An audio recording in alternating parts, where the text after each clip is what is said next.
this and see if you guys cool with this? I don't know. I think this is for Sissy. Hello, nice to see you in the future. So, do you guys want to go to my? I'll share my screen and show you the Miro board. So I'm not. I think I've got bigger dreams than Tom has, and I think we might. I need to kind of like have a chat with Tom about what he is thinking. So, just to show you what I've been up to, I've overlaid your. Amy, was it you who drew the building plan up? I did the yeah, that one. Yeah. Yeah, cool. Hang on. So it's not working today. So I've overlaid your building plan onto the site plan, and then I've just very quickly marked up kind of were so kind of rivers which are currently there, and then kind of floods, kind of mitigation measures, I guess, or the swales that they've already put in. And so I was kind of using that as like a basis for like this kind of design. So there's your building there, and kind of that's all the flood issues, and like the water direction is just going to flood straight from this river, straight down, and then round, and then kind of cause flooding in the town below. So I was thinking of looking at your grid shell design essentially, and hopefully this makes some form of sense. So kind of using this kind of perimeter as the boundary, kind of cutting through the, I'm going to call it a swale, cutting through the swale, looking at water management, and then bringing it into the building, mimicking the grid shell design. And I was thinking it depends on where it hits the ground and how many kind of grooves you put in, because the idea is maybe getting some form of plough, essentially cutting this through, kind of creating the link between water management and the building to kind of percolate the water through the landscape, kind of slow it down, and then bring it to the building. So I'll kind of just move it here. So if this makes any sense to you, this is kind of a water strategy. So bring the water down to the building. It depends on kind of, if you're thinking like the level of water we had the other week with Edinburgh and everything flooding, I think this could be quite useful because it kind of slows down everything, kind of creates a sort of like mesh network, which will start off like, I think Tom's email I literally just read saying like the rainforest incubator essentially. So we'll have like, we'll kind of start the process of kind of, slowing down the water and kind of creating kind of a more of a bog habitat to kind of initiate the rainforest going down. And if there's kind of periods of overflow, I've kind of cut through this bottom half to kind of create these kind of suds ponds essentially. So like these could just be kind of like it depends on the kind of what the dreams are really, but these could just be kind of like half the time dry ponds essentially, and when there's periods of like super high rainfall, it kind of like collect the water and slowly drain away. I'm really hoping that's what you. So that's kind of one of these, and then I did a quick kind of rough landscape. Like this is a very rough guide to see kind of what could balance with everybody else's stuff. So like, so rainforest seems to grow in ravines essentially, and if these are kind of like gouged out elements of landscape, you'd have say the planting kind of following through these kind of roots through, but then they create these kind of interesting kind of patchworks of shapes. And so like these could be kind of different habitats, different materials. It depends what we kind of end up doing, linking through to the building. Because there's something I posted on this the other week. I don't know if anyone noticed, but you can get like I think 500 trees or something from the Woodland Trust, and they'll plant them for you so long as you have a hectare of land. I thought it'd be quite a nice kind of community engagement thing to kind of get that going, get people involved. So we can just provide kind of like the kind of the canvas of the rainforest. We start off the initiation progress, but then we kind of get the community to plant the trees and kind of plant half the produce essentially. You can't read this, but it'll show you through. But that's kind of what I was roughly getting at, because looking at kind of some of your kind of I think it was Sissy's weaving idea, and you're looking at sphagnum moss. So I'm trying to link all these things together and reflect that with like the building shapes and locations. And then like I had a bit of research about like the urban heat island effect, because essentially like the rainforest, I think it'll probably help lower temperatures and all this stuff, but that's like a side note essentially. And then just quickly, as I'm just going to quickly show you what I've been going up to. I've been looking at like engagement, and we were talking about like the pocket rainforest. So I've done like a little rainforest in a jar, like a little terrarium. So if you can see, I did a quick time lapse. If it plays through, essentially I went out, I found a rainforest near Glasgow, collected a few bits and pieces, had a jar, made sure they're damp. You have to use activated charcoal, so burn some toast, add the charcoal, add the compost, and then I started building it with all the mosses and things that I found. And then added a bit of water, and then sealed it up. And currently, it's looking all right. Yeah. So, yeah, this is what I do. So I don't know what you guys like. I don't want to go too far into anything in case I went completely the wrong direction. Or it depends what you guys think or anything like that. Oh yeah, I mean, yeah, I've not had a in-depth look at the Miro board yet, but I mean, it looks, it sort of looks like everyone's thinking along the same lines, and yeah, that looks great to me. I'm not a designer in any sense, so yeah, linking in the swales and things like that, I think that should work. Yeah, that's the main thing. Like, could this work? Because like, did you get Tom's email, Becca? Is it Becca or Becky?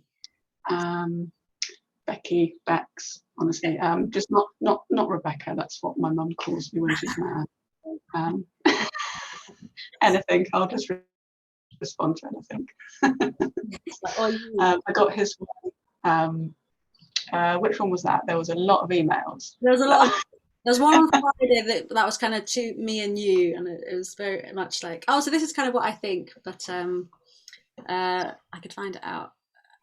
I think I did a reply to that one. I think I opened it, so I'm like, oh dear.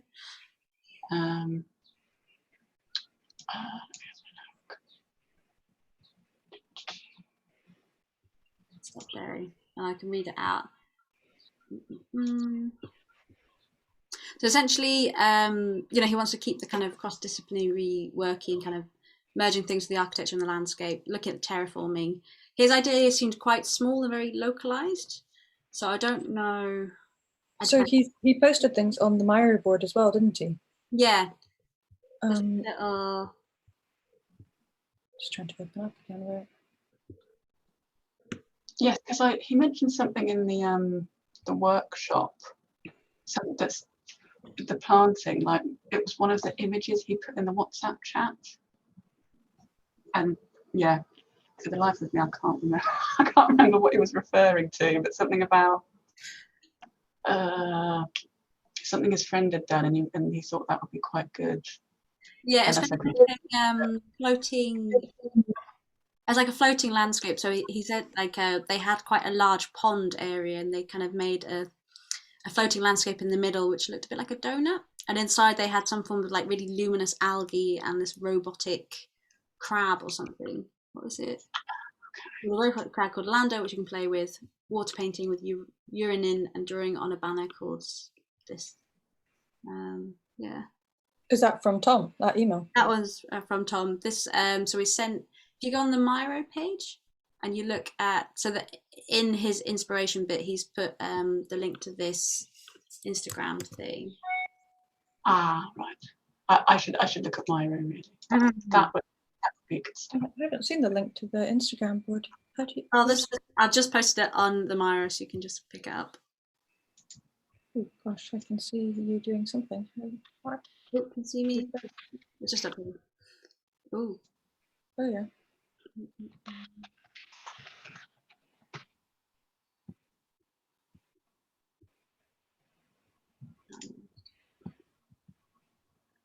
How do you follow the thing? Do you just have to double click it and then just copy the link, basically?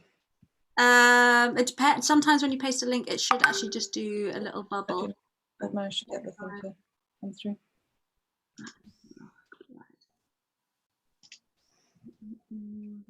But Amy, do you work with Tom? Is that? I do. I'm working remotely at the moment mostly, but yes, we do. So have you been discussing this quite a lot, or has this been a? Not a huge amount. So we had a quick discussion after the last catch up, but I think he's wanting to let us get on with it as much as possible as well, rather than so that we have more agency in it too. Yeah, I think that's good because I think like I spent a bit of time yesterday just having a look at the design and what could be done, and I think it's quite hard because you kind of I feel like he has an idea of the landscape which is completely different to what I have in my head. So, I don't feel like they're that different in some ways, because like if you look at his other bits that he's posted in the brainstorming for the Terraform. Yeah, I think that was something like I quite like this, and like I've put some inspiration underneath his stuff. But I didn't know if he like because he did this kind of drawing over here to the top left of like kind of a water course through. I didn't know if he wanted something a bit smaller because like my site kind of fills the whole area between kind of water the swale area and the building, and it kind of tries to collect as much water as possible. Is the sketch to the right of that? That's Tom's sketch as well, is it? I find it hard to know who's posted Oh, what. I should probably put that, the one that you're hovering over. That's my sketch. Oh, that's your sketch. Okay. That's kind of the original idea. His is kind of just a single line. In Miro, can you actually see what people have posted, or is it not really possible to see Who's what? Like, is it a way of telling? Like, can I click on that and find out who posted it, or not really? I don't know actually. Doesn't seem.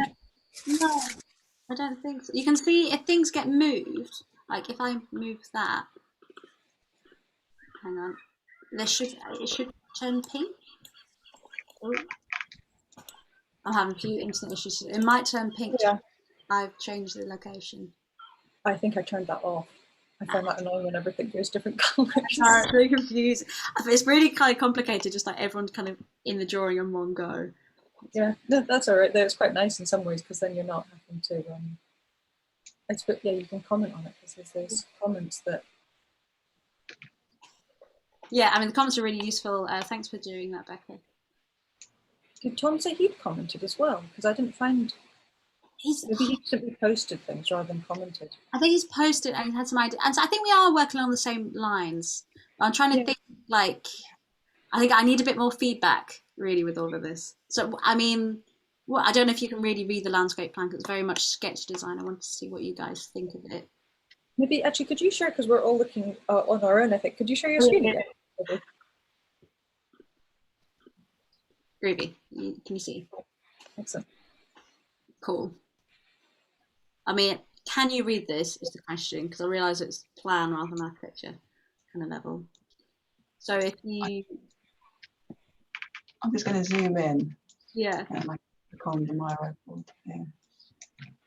So I think it's the same sort of like on. Let me just quickly flip to Tom's thing again. What did he write? He said the idea of the shape of the terraform that we use to move water from the ditch to the site, having some graphic meaning, as we discussed yesterday.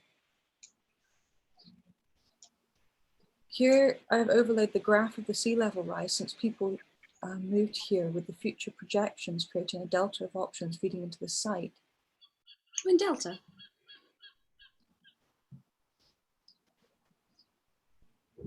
What other ideas for this? So he's saying, so that overlay that he's done with that single line, that's actually just because it's the sea level rise graph. I wasn't sure quite how to read that, to be honest. I don't know if you... I think it's more a concept than literal. That's what he's expecting for the site. So yeah. So like when you're doing all that sort of the larger terraforming, I got the impression that Tom was keen that we had some sort of larger interventions in the site as well, but that there's some sort of meaning behind it. And I really like the idea of the link somehow with Ghana as well, that because it is interesting that they're doing a landform in Ghana and then we're doing a landform here. I don't know what that link could be. I think the link could be the planting, because it's like the idea for this.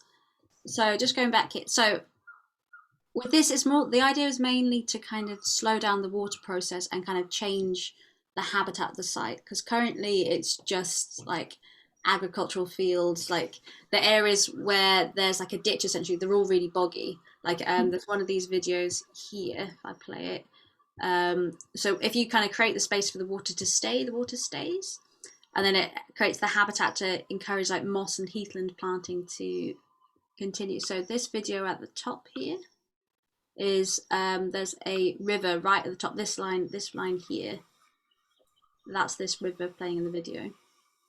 Yeah. And then this, oh God, I don't know how that happened. This video here is, come on, not wanting to play. There's like kind of it looks like a place for cattle to wallow in. This circle here. Okay, or else they have wallowed and made it muddy. Yeah. Yeah, they made it really muddy. So I was walking in these little channels, and like they're all completely boggy, and like the habitat started to change. Like you can Yeah. see it on the map here. Like this is our area here. It's just like grazing land, and then between these two swales, like heathland has started to reform. Yeah. Kind of the case of slowing down the water, so like if you can hear it, like half of it is literally just creating land where the water can stay and like plants can start to thrive and create different habitat for new plants to grow. Yeah. So essentially, that's kind of what the idea of, is with this kind of like I'm like mirroring the grid shell pattern, not grid shell. Is it grid shell? Yeah, the Yeah. name of the architecture structure. Kind Yeah. of link that together with the building, slow down the water, and then change the habitat for the plants to grow to start the rainforest going. And then Becca, like, I don't know if it looked like, in my mind, it's got a logic that it could kind of, it could work, essentially. Don't know if you. Yeah, no, because it's not a difficult thing to add planting to. Yeah. Essentially, yeah, it's not so much a specific planting design we're doing. So I feel like the plants can just be added as and where, and because it's sort of trying to do a rainforest sort of mimicry or incubator or whatever, it's not, the more you try and kind of design the planting, the weirder it's going to look. It's sort of better almost if you don't plan it as such. Yeah, I think that's where. Sorry. Yeah. You finish. Yeah.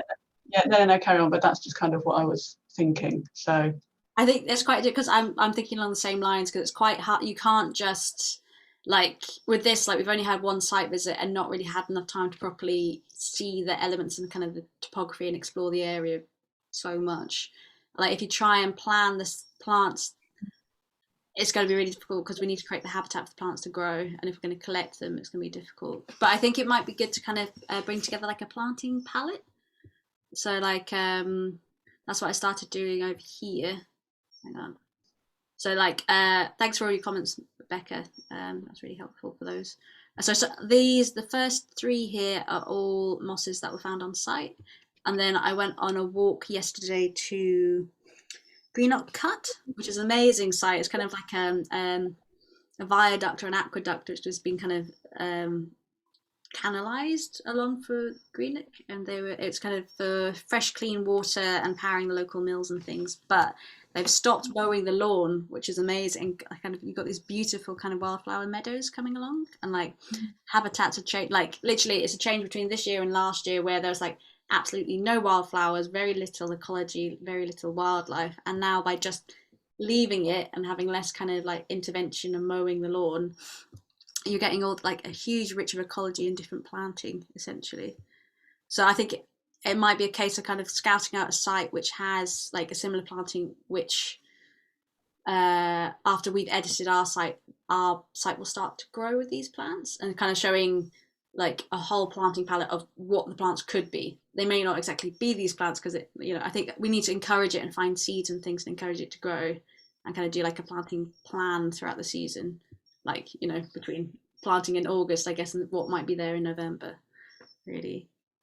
And then like how long this site can last, because I don't know how long, because like if we do a proper landscape intervention, this will be there for years essentially, and it'll change the nature of this field and how it can look. And we were also talking about bringing in the sheep, scheduling the sheep essentially. So I don't know, it's kind of like, can I go big or can I go home? Is that the other thing? But yeah. I think what's nice about it though is that kind of like the beavers, once they start building those dams, it's not all, it's like the beaver doesn't transform the whole landscape. They do these interventions and the landscape transforms afterwards. Yeah. So I think you're right. We like if we plan these interventions, I think they'll have a much bigger consequence on the landscape. So it is going to be big. But maybe what we do isn't like try and control the whole transformation.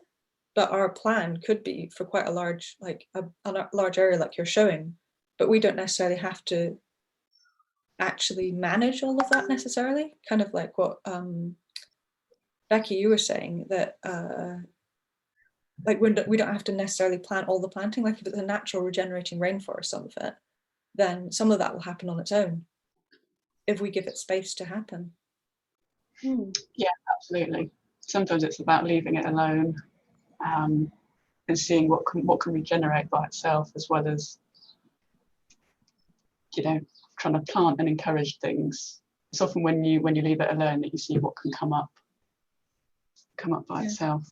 Yeah, and I think that's really interesting as well. Like if we tried to, I don't know what you guys think, but if we tried to do both, like if we tried to manage some of it and actually choreograph some of like the planting, definitely we need to do the bigger interventions of like actually blocking up the ditch in certain locations so the water actually flows to our site, and creating these gouges out so that the water actually redirects where we want it to, and then plan the certain planting areas. But then maybe some of these planting areas could be self-generating as well, which might be quite nice if we had like swathes of things that we sort of discover what actually, like you're saying, those wildflowers, the meadow that they've not actually strimmed, and all these things appearing. It's really lovely. Like you have these swathes of bits of land that you actually are excited to see what will appear, what the land wants to bring. Actually, that's true, because like with that patch, we might be able to gather seeds from there and kind of sow some, because the idea, because like with ploughing the land, so essentially like to plough the land, you kind of are preparing it for planting essentially. So like though the ploughing for this idea is to bring water and kind of to gather it and to bring it into our sites, like we can also use that for the planting essentially. Cool. I think, I don't know, Becky, what are you versed in the planting side as like habitat creation, or not just, but like what's kind of your area of expertise for this? Do you know design stuff and habitat creation, or? Yeah, like no, I mean I've done a bit of it. It's just essentially time as well. I didn't want to say to Tom that, you know, I can invest loads of time into, you know, so I'm very happy to be involved with whatever I can.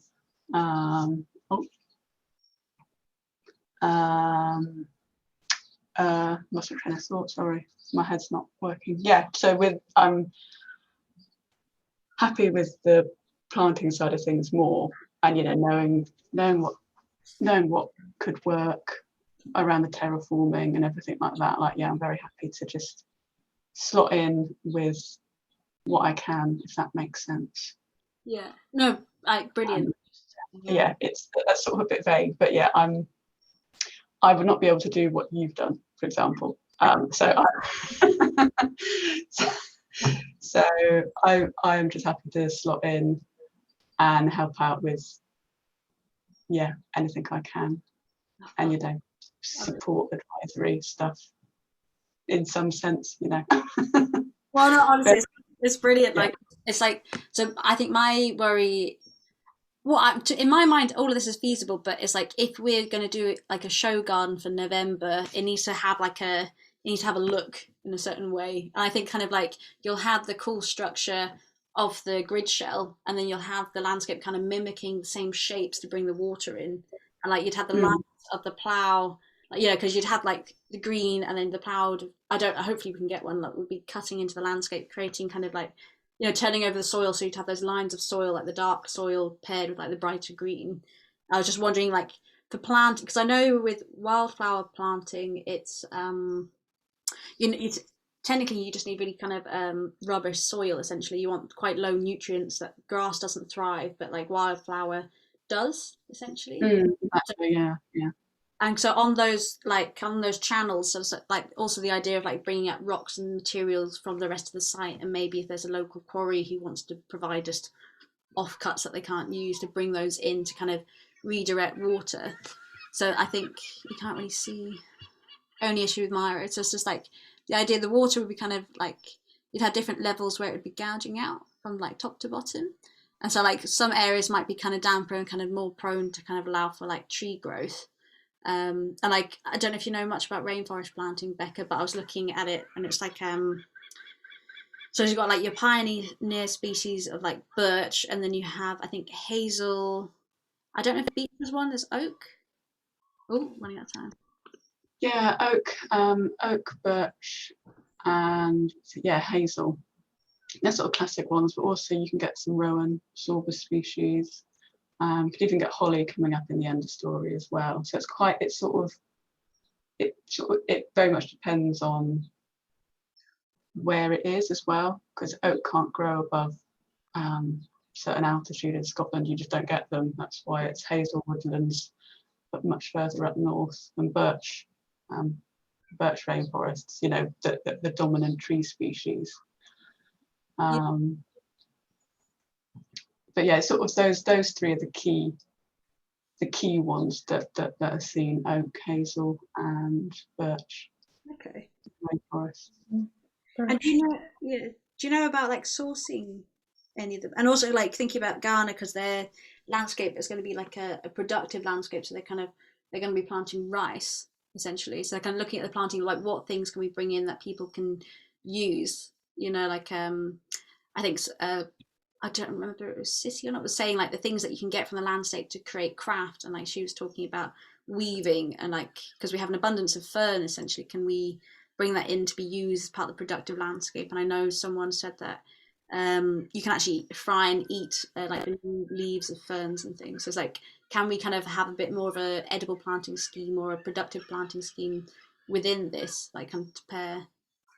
Oh yeah, definitely. Like I mean, essentially most of the plants within the rainforest would have been used by indigenous people. So the majority is just finding out how to link that in, and if that's something that's, I'm very aware that needs to be a cohesive message with it. So again, Tom's quite, he wants us to think about the process and the message with it all that we're trying to say. So I wasn't sure if that was, I don't know, is relevant, keeping to the sort of the changing climate as such. I'm not quite sure, but it would be very easy to bring in and showcase the edible slash useful side of any of the rainforest plants we use. That wouldn't be difficult. Yeah, because I actually think there could be something in that, because we were talking about like taking the sheep off the land, and if we take the sheep, there is the aspect that what we're offering is a therapeutic landscape instead that's actually good for mental health and those things. But there could be like, because I loved like in the past collecting blueberries, and they grow all over the Highlands, like in these sort of ravines and things, and they're quite hardy, nice little plants. And even birch sap you can harvest, but it's it's not quite like maple syrup. You have to like boil it quite a long time. It's not the most efficient thing to gather, but yeah, they could naturally form. Even mushrooms, like I don't know if there's native mushrooms, because my sister planted a load of, is it shiitake and something else in it's in beech logs or something, that you actually get the mycelium or the fungus, and then you get these little dowels that are impregnated with it, and you actually dowel them into the fresh timbers. But then some of these things will take years, because we have such a short amount of time, obviously, and that takes like 2 years before they appear. So it's more. It's more weird. That's the thing, because like it's kind of like twofold. Like, what can we present for November, and like for a long-term plan for the site, can we kind of initiate this at the same time whilst having this kind of immediate impact? Yeah. So it's yeah. I really love the sort of the aspiration of your sketches, what you're doing, Catherine. Yeah. Yeah, no, I do. I think it would. I do get what Tom's talking about, like, and actually what Becky you just mentioned, what the bigger message that we're trying to say is, though, because that's something that I'm slightly struggling with, what we are trying to say. Because I suppose, like,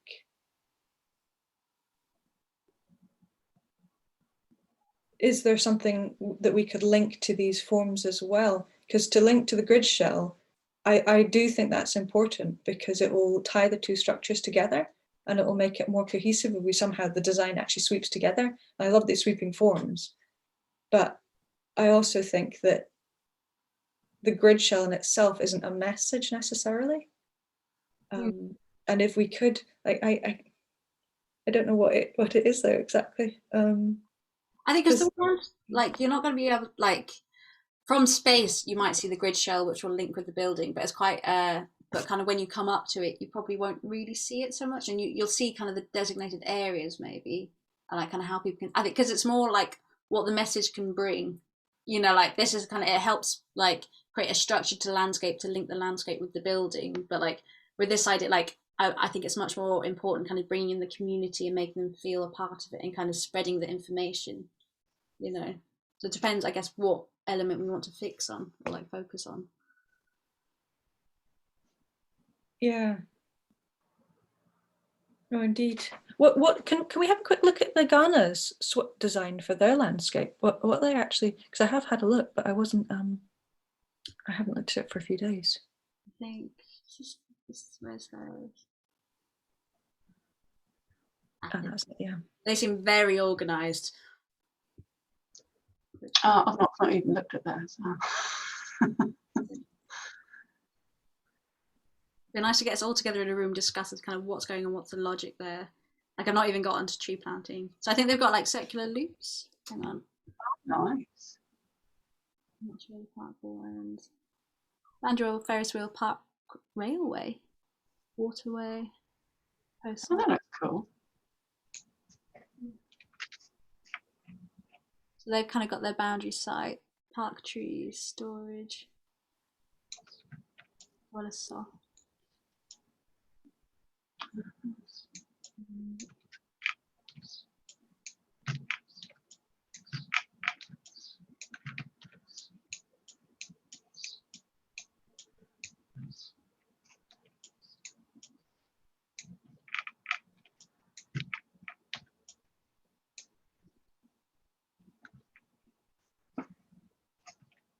Yeah, they've got same channel idea essentially. Yeah. So, and they were looking at the planting of rice. I think they were saying, oh, in markets back in the day, there used to be like 20 different types of rice that was kind of locally grown by lots of local people, and now the markets turned to 3 different types of rice from, you know, a mass-produced area. It's not sustainable, and they don't have the same, I think, nutrient content or something like this. And rice needs a lot of water to grow, which will kind of help with the kind of water absorption. Yeah. So that the loop that they're showing, is that the channel? I think it's a railway. Is that no park railway? I don't know what that means.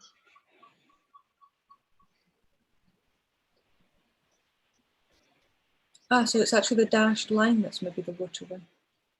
Yeah, so this is their waterway. A to B. Treat dirty water. And so what are they doing with the mycelium for their side of things? I don't think they're doing the mycelium. I think that's we're getting knowledge from them to help with the mycelium. I don't think they're actually building mycelium panels on their site. Okay. Mailing is feeding in with our site for that aspect. Okay.